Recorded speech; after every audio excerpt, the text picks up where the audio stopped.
Oke, jumpa lagi dengan saya Dani di Story Dani. Di Story Dani kali ini saya mengundang tamu saya yang sudah ada di sebelah saya, Yunira, yang berprofesi sebagai Sales Promotion Girl ya di salah satu brand fashion di Indonesia. Tapi sebelum saya berbincang dan mengulik tentang kehidupan Yunira, mohon teman-teman bisa bantu di subscribe, like, share, dan komen channel ini agar kami bersemangat untuk terus membangun channel ini dan bisa menginspirasi teman-teman di rumah semuanya. Oke, apa kabar Yunira?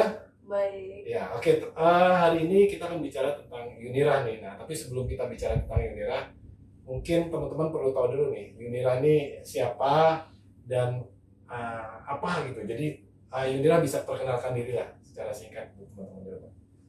Halo, perkenalkan saya Junira, tapi biasa dipanggil Bidar. Saya bekerja di salah satu perusahaan fashion Indonesia. Sudah 7 tahun dan sampai sekarang.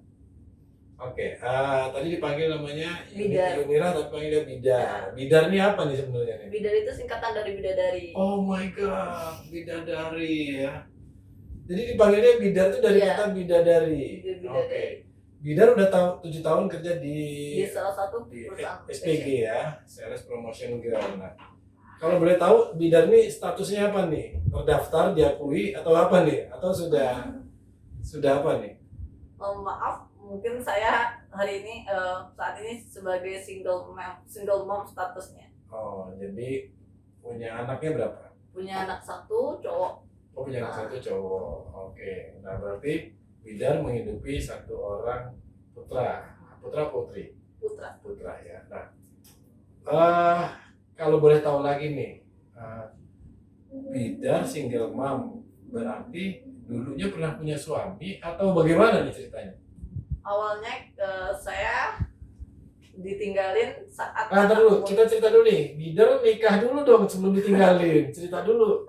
Dulu Bidar tuh waktu nikah kapan dan umur berapa, di mana gitu loh. Apa Bidar nikah di kelurahan atau di pos satpam gitu?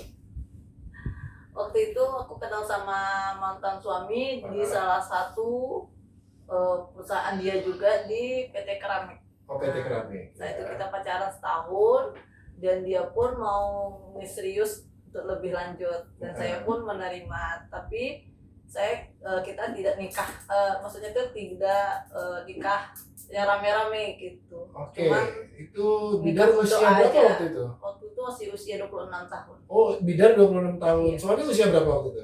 Suami usianya 25, beda 1 tahun. Oh, beda 1 tahun. Jadi waktu 25, kamu 26, kamu menikah tapi nggak pakai di acara mewah. ya. Tapi karena waktu itu atas dasar cinta nih. Iya, atas dasar Oh, cinta. pacaran setahun terus Pacaran nikah. setahun nikah. Nah, terus akhirnya punya anak di Punya anak umur 1 di umur 2 bulan. bukan, waktu itu di umur berapa kamu waktu punya anak, di umur berapa? 27. 27 Jadi setahun kemudian punya anak. punya anak. Nah, terus gimana tuh kehidupan rumah tangganya? Awal nikah baik-baik saja, tapi setelah anak umur 2 bulan, sang suami Itu mulai nggak awal dong, berubah. berarti kan awal anak 2 bulan. Oh, berarti udah sempet setahun Udah ya? sempet setahun. Iya. Terus suami mulai berubah. Anak umur 2 bulan udah mulai berubah. Jarang pulang ke rumah. Terus gaji pertama biasanya ngasih, sekarang udah enggak. Dari situ tuh mulai muncul kecurigaan. Oke, dulu Bidar ya, tinggalnya di rumah ibu atau di rumah sendiri atau di rumah suami waktu itu? Waktu itu masih ngontrak. Oh, ngontrak sendiri. Ngontrak 1 rumah sama orang tua. Oh, ngontrak satu rumah sama orang tua. Jadi di anak umur 2 bulan suami jarang pulang. Udah mulai bantoi. Iya. Terus akhirnya uang nggak dikasih lagi uang gajinya. Kadang waktu awal-awalnya dikasih, kan gajinya nggak besar, 1 juta 2 jutaan kadang. Masih di PT Keramik dia. Masih di PT Keramik waktu itu. Bidar udah nggak lagi di situ. Waktu itu saya udah cuti melahirkan. Oh, udah cuti melahirkan. Jadi Bidar tidak kerja, Suami suami pun masih kerja. Nah, waktu itu suami udah nggak ngasih lagi. Udah nggak ngasih lagi. Dari situ udah mulai kecurigaan. Kenapa suami nggak pulang, nggak ngasih nafkah juga. Padahal udah nikah sama bidadari waktu itu ya. Udah nikah masih kurang juga sama bidadari aja ya. Nah, waktu itu suami nggak pulang-pulang, kamu curiga? Curiga enggak, kan biasa dia berteman, mungkin dia pergi sama teman-temannya. Tapi entah kenapa hati ini refleks lihat HP. Ah, Disitulah tahu semuanya. Dia itu Oh. udah punya cewek lain ah. dan uangnya pun dihambur-hamburkan sama cewek itu. Oh. Nah, Dan setelah reaksi dulu nih. Pertama kali kamu ngeliat handphonenya itu ada chat berarti ya? nggak Ah, chat chat lagi, apa? udah foto berdua. Oh, fotonya tanda kutip lah ya. Iya. Oh, itu kamu lihat ada di memorinya itu, ada di Iya. galerinya. Awalnya kan diganti kata sandi karena aku minta. Ah, Aku mau main HP, bosan di rumah. Iya.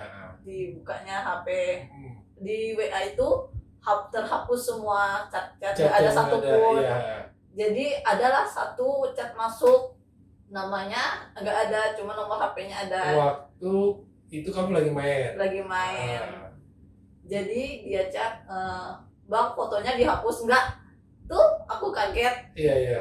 Tuh aku seolah jadi dia. Foto nggak usah dihapus, kirim aja. Oh, Nah, kamu mancing yang Dia cewek itu mancing ya? cewek itu, jadi dikirimlah fotonya. Ah, Jadi seharian itu dia pergi sama cewek itu foto-foto berdua. Jadi Oh. disitulah aku tahu, aku tanya baik-baik, dia nggak jawab. mm-mm. Besoknya kayak gitu terulang lagi di depan mata saya. Itu pun ada juga teman-teman sama kakak ngasih tahu juga. Dia pergi sama cewek. Awalnya aku nggak tahu kan, nggak percaya. Awalnya nggak percaya. Terus Akhirnya? cari tahu sendiri. Aku minta antar sama keponakan. Anterin ke sini, aku mau ke sini. Kenapa? Cakap ada perlu. Rupanya di situ aku tahu. Ternyata emang pergi sama dia nggak kerja lagi di perusahaan dia. itu? Dia udah lama pergi. Kamu ngelihat sendiri atau dengar dari orang waktu itu? Awalnya dengar dari orang, nggak percaya. Keesokan harinya dia pergi, aku ikutin. Kamu ngikutin tuh? Naik motor itu kamu ngikutin ya? Kamu ninggalin anak kamu dong waktu itu? Iya, ninggalin sebentar. Titip sama orang tua ya? Cuman aku bilang sama orang tua nggak pergi main, cuma pergi ke warung aja Iya, untuk iya. temenin sama ponakan. Pergi, disitulah aku tahu dia selingkuh. Duduk di kafe, itu pun Malam tuh ya? Sore ya? Itu pun ceweknya tuh adik-adik aku juga. Adik ini maksudnya sorry? Teman-teman. Masih teman-temannya kamu Cuman juga? kecil-kecil juga gitu. Masih di lingkungan yang sama maksudnya? Enggak. Tapi kenal lah, kamu kenal ya? Kenal sama cewek itu. Dan berarti cewek tahu itu aku tahu sama kamu? istri dia. Oh iya. Di situ Oke. aku marah, remuk, dijelasin, dia nggak mau jelasin dan Waktu itu sorry, kamu labrak tuh di situ? enggak. Enggak. Di rumah aku balik tanya, kenapa harus sama dia? Kalau nggak suka, nggak sanggup, lepasin. Dia nggak mau, nggak cerita satupun. Akhirnya dia ninggalin rumah, bawa baju, tanpa kabar sampai sekarang. Sorry, itu kalau boleh tahu kejadiannya tahun berapa? Itu udah tahun 2018. 2018, sekarang 2021. 2021 berarti kurang lebih hampir 3 tahun lebih. Jadi setelah terjadi pertengkaran lah kita bilang ya, kamu sama dia udah gak ketemu lagi sama sekali? Ada ketemu waktu itu anak umur 1 tahun 10 bulan. Waktu itu emang gak ada kabar. Jadi dia datang ke rumah tanpa basa-basi. Anak itu waktu lagi tidur. Jadi dia angkat.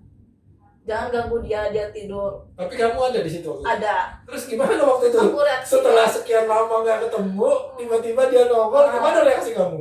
Ngapain kesini? Kita udah bahagia, nggak perlu. Tapi kamu masih cinta gak waktu itu? Udah nggak ya? soalnya udah ditinggalin lama kan nggak ada. Udah hilang rasanya mungkin ya.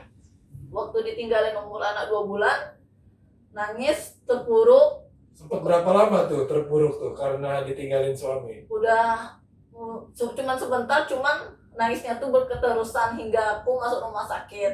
Sakit karena nangis itu? Nangis, sedih itu ya? drop, masuk rumah sakit. Tahu nggak dia kalau kamu masuk rumah sakit? Enggak. Di situ rumah sakit dekat rumah, terus tetangga nyadarin, sadar Yun, sadar. Mungkin dia belum jodoh kamu, ingat anak, ingat orang tua. Nggak selamanya orang tua itu bisa besarin anak kamu, bisa jaga anak kamu. Di situ aku sadar, emang betul nggak selamanya orang tua itu bisa jagain anak kita. Karena kan Allah kita nggak tahu Allah itu cabut nyawa orang tua itu kapan. Yes. Nah, jadi di situ besoknya aku sadar pulih udah seminggu, Seminggu itu udah sehat maksudnya? udah sehat. Tapi hati kamu masih belum sehat Masih nggak? belum sehat. Masih belum sehat. Jadi adalah supplier aku telepon balik, ini kamu butuh kerjaan enggak? Oh, waktu itu ada supplier nawarin kamu kerja Nawarin dong? kerja Iya. lagi, ini masih butuh kerja enggak? Hmm. Coba datang lagi ke toko, temuin Hmm. supervisor kamu. Hmm. Mungkin saya di situ bisa nolong. Hmm. Di situ saya berterima kasih banyak sama supplier udah nolongin kerja, ngasih kerjaan lagi, karena di sana tuh waktu itu lagi butuh banget biaya anak, biaya Honda, kontrakan rumah sama orang tua. Soalnya semua anakku yang jadi kepala rumah tangga, penting orang tua dan lain-lain. Kamu tinggal sama siapa sih sekarang? Sama orang Sama tua? orang tua, Orang tua itu ibu atau bapak? kedua-duanya. Oh, ibu bapak masih ada? Sudah tua? Maksudnya sudah nggak bekerja lagi juga? Ada dia jualan. Oh, ada masih jualannya. Berarti ibu bapak sama anak satu. Nah, kamu yang bekerja. Nah, setelah itu kan tadi kamu cerita suami kamu sempat datang waktu anak kamu umur 1 tahun 10 bulan. Nah, itu apa tuh yang terjadi tuh waktu itu? Dia angkat anak, dia anak tuh waktu itu lagi tidur, aku masuk siang kerja, jadi dia angkat, jangan bangunin anak, biar dia ada tidur, dia baru tidur. Saya kaget sama anak saya, emang salah saya gendong aja. Rasa kaget tuh nggak salah, tapi dia lagi tidur biarin aja lah. Dia cara banguninnya tuh nggak baik, dia bangunin anak itu pakai asap rokok. Oh, dia sambil merokok. Sambil merokok diembusin ke anak, jadi kehisap sama dia. Pas aku tinggalin nggak apa-apa, malamnya dapat telepon dijemput sama abang ke sini, anak masuk rumah sakit katanya. Di harian pas mungkin siangnya si suami kamu Iya, itu datang itu. langsung aku tancap gas ke rumah sakit. Rupanya iya ada asap tertumbuk di paru-parunya, gara-gara asap yang dihisapnya tuh. Aku nangis, padahal baru kerja, baru dapat kerja. Jadi itu baru awal kerja. Oh, udah setahun. Ya. Cuman uang tuh habis di keseharian aja, nggak ada tabungan, nggak ada BPJS, anak masuk rumah sakit, minjem ke sana sini untuk berobat. Tapi akhirnya anak bisa sembuh. Alhamdulillah. Kamu pinjam uang akhirnya waktu itu? Iya, pinjam uang. Pinjam uang sama orang-orang, tetangga. Ada yang nolongin. Ada orang masih nolongin. Dan suami kamu udah nggak ada hari itu langsung dia nggak ada kabar lagi. Udah hilang. Dan dia nggak ada nomor telepon atau memang nggak ada bisa dihubungi. Dan waktu itu kamu nggak tahu juga apa dia udah nikah lagi atau dia nggak tahu. Belum. Atau masih sama cewek yang itu juga? Masih sama. Oh, masih sama cewek itu ya. Dan mungkin sampai hari ini sama cewek itu juga masih? Oh, enggak, beda lagi. Udah beda lagi. Dulu setahun kebelakangan dapat kabar dari orang lain, padahal aku nggak ada cari tahu dia kemana, dia nikah sama siapa, dia pacaran sama siapa, nggak ada cari tahu. Cuman ada orang ngasih tahu, Kak, suami kamu nikah sama dia, tapi nikahnya tuh cuman di kertas lembar. Kertas lembar doang? Ya. Bisa orang nikah di kertas lembar ya? Ya itu pun aku heran. Dari mana dapat info? Soalnya aku di sini Kak, jadi saksi nikah dia. Oh. Ya udah, aku nggak peduli mau dia apa. Sekarang aku udah bahagia, anak aku udah sehat, aku udah bisa cari nafkah untuk anakku walaupun dia nggak ada. Kamu sama suami kamu ini sekarang statusnya apa? Suami istri, cerai atau apa gitu loh? Sebenarnya kan kalau dalam agama udah cerai. Oke. Cuman sampai saat ini belum ada ngurus surat cerai karena buku nikah kedua-duanya sama dia, jadi susah ngurusnya. Lah dia sendiri sebenarnya nggak mau dicerai atau bagaimana nih? Atau pernah ada perkataan, yuk kita cerai aja lah atau? Nggak ada. Nggak ada. Dia menggantung kamu aja berarti ya? Menggantung. Kemarin waktu pulang 1 tahun 10 aku minta buku nikah nggak dikasih karena nggak mau dia ceraiin. Ya udah, anggap aja kita nggak ada urusan apapun, anggap aja kita sendiri aja lagi, sampai situ aja. Sampai saat ini nggak ada ketemu. Sampai saat ini nggak ada ketemu lagi, nggak ada kabar. Nggak ada kabar sama sekali. Oh, jadi itulah makanya kamu tadi sebutkan kamu adalah single mom. Jadi udah, anak sekarang umur berapa? Anak sekarang 3 tahun 8 bulan. 3 tahun 8 bulan berarti kamu besarin sendiri mulai dari usia 2 bulan sampai dengan sekarang ya. Nah, kamu kan tadi cerita sekarang bekerja sebagai SPG. Nah, kalau kamu kerja sebagai SPG, apakah cukup tuh gaji kamu untuk membiayai seorang anak dan mungkin ada bapak sama ibu yang masih tinggal sama kamu, terus kamu kontrak atau punya rumah sendiri sekarang? Alhamdulillah gaji saat ini dibilang cukup, bilang nggak cukup ditutupin gali lubang tutup lubang.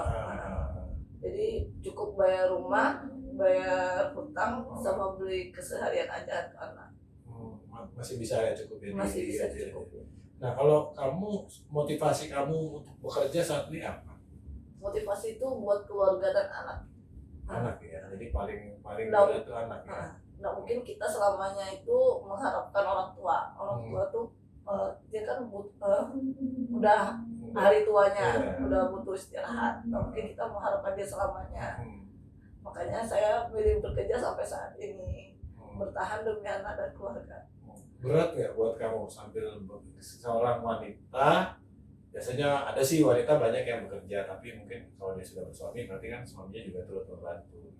Kamu bekerja sebagai seorang single mom, ya bekerja ya maaf hanya sebagai SPG dengan gaji UMR mungkin. Terus kamu harus menghidupi anak dan mungkin juga membantu orang tua. Seberapa berat sih yang kamu rasakan sehingga kamu masih bisa bertahan gitu? Dibilang berat banget, tapi sebisa mungkin saya berjuang untuk mencukupi diri dan keluarga tanpa mengemis ke orang lain.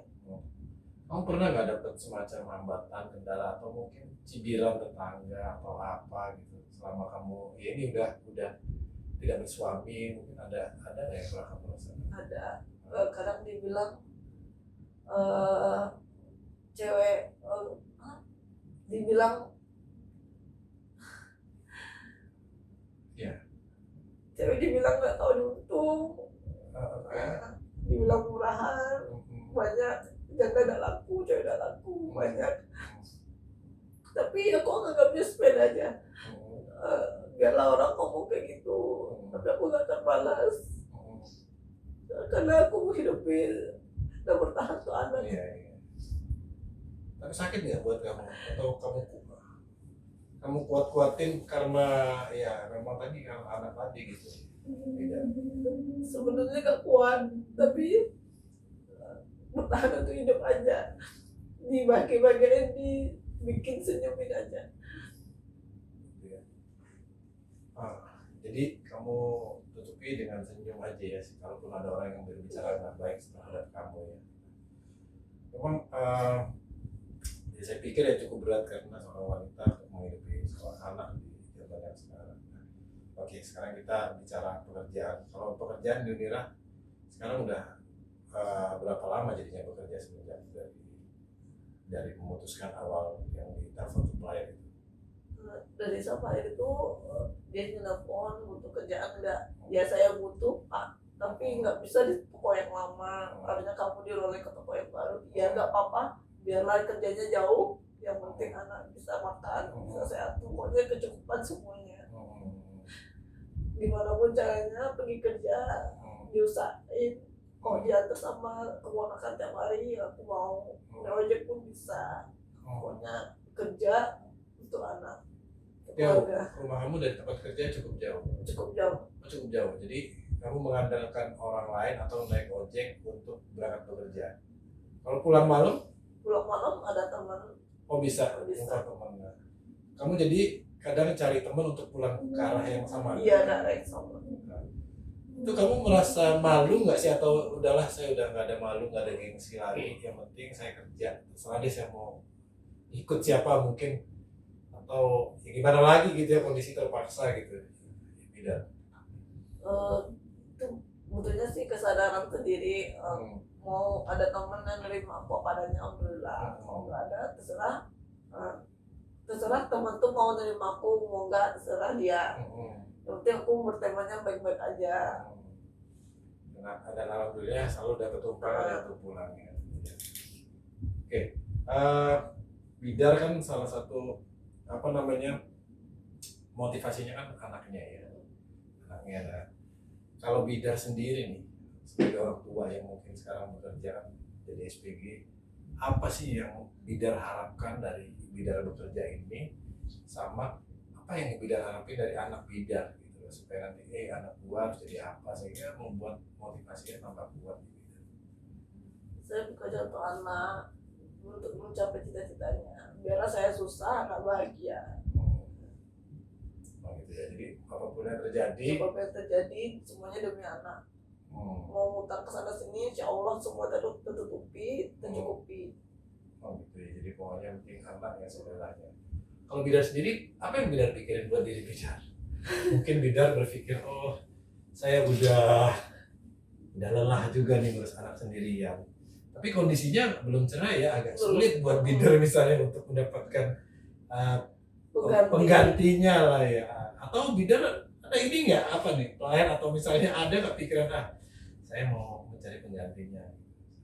Awalnya nggak ada kepikiran buat cari pengganti, tapi setelah teman-teman sharing, nggak mungkin selamanya anak nggak butuh bapak, pasti dia butuh bapak, butuh kasih sayang. Contohnya kemarin dia bilang kapan cari bapak baru, di situ Kamu sedih itu ya? sedih, tapi bikin ketawa gitu. Sedih sambil ketawa karena Iya. kamu sedih nggak anak kamu cari bapak, tapi kamu juga bingung gitu ya, mungkin saya mau cari yang mana gitu. Terus apa yang kamu sampaikan ke anak kamu? Atau kamu ngomong apa waktu itu?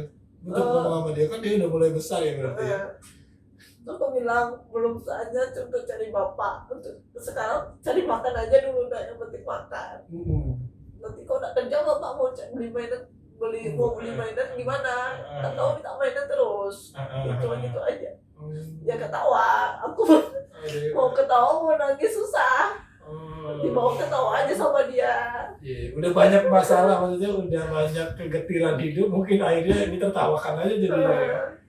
Oh gitu. Tapi sekarang di Bidar, dari lubuk hati kamu sendiri, sebenarnya kamu yang disampaikan anak kamu tadi itu, ada nggak sih sebenarnya terbersit kamu itu udah mulai mencari atau membuka diri untuk pria lain masuk di kehidupan kamu? Sebelum-sebelumnya udah berusaha buka hati, tapi memang belum dapat. Dia lebih kebanyakan sayang sama diri saya sendiri, bukan ke anaknya. Saya mau cari seseorang itu yang sayang ke anaknya dulu daripada ke sayanya. Jadi yang penting dia sayang sama kamu dan anak kamu. Ya, masalah yang lain nomor sekian lah ya, mungkin masalah wajah, umur dan lain-lain nomor sekian. Nah, sekarang kamu bekerja, terus apakah kamu ada sesuatu yang kamu hasilkan dari kamu bekerja itu? Atau kamu punya tabungan, atau kamu punya apa, atau kamu apa gitu dari pekerjaan kamu? Nggak, sampai saat ini belum ada tabungan karena gajinya cukup ke rumah sama keseharian aja. Alhamdulillah dari hasil kerja 7 tahun ada 1 motor. Oh, jadi kerja sebagai SPG selama 1 tahun berhasil mendapatkan 1 buah motor. Udah lunas tuh motornya? Udah 3 tahun. Berarti kamu punya motor dong? Punya. Tapi motornya sekarang siapa yang pakai? Saya. Oh, berarti sekarang kamu udah pakai motor Udah sendiri, pakai motor jadi pulang sendiri. pergi pakai motor sendiri. Tapi selama kamu 7 tahun kerja dapat 1 motor, ya itu ya semacam investasi lah ya. Maksudnya Iya, ada tabungan juga buat kamu ya, ada hasilnya selama kamu bekerja selama 7 tahun. Selain ngidupin anak, bayar rumah mungkin atau bantuan ibu, bapak, ternyata bisa punya motor ya hari ini ya. Selama kamu 7 tahun kerja, kamu merasa senang nggak sih dengan apa yang kamu lakukan sampai hari ini? Alhamdulillah aku melakukannya dengan ikhlas, kerjanya nggak ada rasa terpaksa. Kalau terpaksa aku cuma kerja karena semuanya itu sia-sia. Jadi aku kerjanya itu ikhlas. Di pekerjaan kan tentu banyak ini nih, banyak tekanan dari perusahaan ya, apalagi sekarang masanya pandemi, pekerjaan pasti tekanan juga banyak. Nah, apakah tekanan-tekanan itu menyurutkan langkah kamu untuk ya capek lah atau apalah gitu sehingga ya apa ya menurunkan ya semangat kamu untuk bekerja gitu? Alhamdulillah sampai saat ini nggak ada rasa nyerah atau pantang menyerah sama sekali karena saya masih butuh, maka saya berjuang dan bertahan sampai saat ini. Ya ceritanya ini sangat menginspirasi ya, di tengah keterpurukan ini Bidar masih bisa terus bangkit ya, karena kalau yang Bidar sampaikan tadi itu ya cukup banyak yang peristiwa-peristiwa yang membuat kalau orang mendapat tuh ya akan berat ya untuk bangkit ya. Kamu sudah bisa bangkit dalam waktu yang cukup cepat gitu. Nah, pertanyaan terakhir nih Bidar sebelum kita tutup. Setelah semua keadaan yang terjadi ini, harapan Bidar apa sih? Bidar ini maksudnya harapannya terhadap diri Bidar, terhadap anak Bidar tadi udah disampaikan ya, berarti terhadap diri Bidar, terus terhadap keadaan Bidar, suami Bidar yang sudah tidak kembali lagi, supaya kedepannya apa nih yang Bidar mau? Mungkin Bidar bisa sampaikan ke teman-teman. Untuk saya ini nih mungkin butuh kesehatan aja, umur yang panjang. Kalau ada jodoh, alhamdulillah bisa menerima anak dan kepulangan aku. Tapi kalau nggak ada, saya serahkan sama yang Allah aja. Berarti semua kita serahin ke Allah ya. Sama Allah. Oke, Bidar ya, turut prihatin ya. Tapi saya pikir sekarang udah nggak jadi masalah lagi buat Bidar karena Bidar udah move on ya, udah 7 tahun yang lalu ya. Oke teman-teman ya, tadi kisah Bidar inspiratif sekali ya, bagaimana dia bisa keluar dari segala masalah yang dihadapinya, karena masalahnya berat itu teman-teman ya. Tapi Bidar akhirnya bisa eksis ya, dia bisa menghasilkan motor yang mungkin teman-teman hitung motor itu ya biasa aja, tapi buat seorang Bidar ya, motor itu sangat berharga. Motor itu bisa dia pakai untuk dia kerja, bisa antar dia anaknya, bisa bantu orang tuanya dan lain-lain ya. Jadi kita nggak bisa ukur kesuksesan orang itu dengan hal-hal yang mewah, tapi dengan dia bisa keluar dari tekanan, keluar dari lubang tadi yang ditinggalkan suami, ya masih bisa bekerja sampai dengan hari ini, masih bisa menghidupi anaknya, ibu dan bapaknya, bisa punya motor, ya buat saya itu adalah ya sama-sama sukses juga gitu loh. Jadi tetap bertahan ya Bidar ya, mudah-mudahan Bidar sukses dapat calon suami yang menyayangi anak dan juga keluarga. Oke teman-teman ya, teman-teman bisa ambil kisah dari Bidar, mudah-mudahan bisa membantu teman-teman ya, dan juga bisa kalau ada teman-teman yang sedang terpuruk dengan kisah Bidar juga bisa langsung bangkit dan semangat ya. Terima kasih, itu aja teman-teman obrolan kita hari ini dengan Bidar alias Yunirah ya, bidadari yang ditinggalkan oleh suaminya ya. Itu aja, terima kasih, sampai jumpa, selamat pagi, siang, sore, dan malam.